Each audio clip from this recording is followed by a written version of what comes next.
La localité de Luba, située à 30 km au sud de Malabo, apparaît comme une ville à potentiel touristique indéniable. À la somptuosité de ses plages s'ajoute un brin d'histoire avec les vieux bâtiments et édifices que l'on retrouve à travers la cité portuaire. Des caractéristiques qui lui confèrent des allures d'une vieille cité coloniale où il fait bon se retrouver le temps d'un week-end. Ici, il y a quelques années, des complexes touristiques ont poussé et font le bonheur des personnes en quête de dépaysement. C'est un lieu tranquille. Comme vous pouvez le voir, il y a un mélange mer et forêt. L'air est pur. C'est un endroit tranquille pour ceux qui travaillent en ville et qui veulent échapper au stress. J'encourage mes compatriotes, c'est bien beau, il faut que le tourisme commence par nous-mêmes.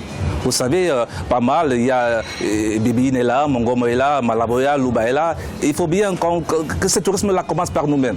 Parce qu'il y a des endroits, il faut arriver à découvrir l'endroit et faire venir d'autres personnes ailleurs. Autre intérêt touristique de la ville, son passé historique. C'est ici à Luba que le navigateur portugais Fernando Po a foulé pour la première fois l'île de Bioko au XVe siècle, faisant de lui le premier Européen à avoir accosté sur la péninsule.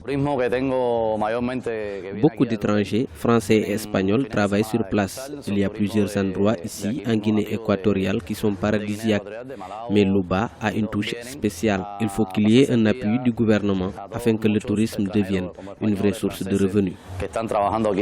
Vestige de l'ancienne Guinée équatoriale, Luba, au passé chargé d'histoire, séduit encore par son architecture coloniale et sa position géographique. Les professionnels du tourisme local plaident pour un peu plus de promotion afin que son potentiel soit exploité comme il se doit. Gracias.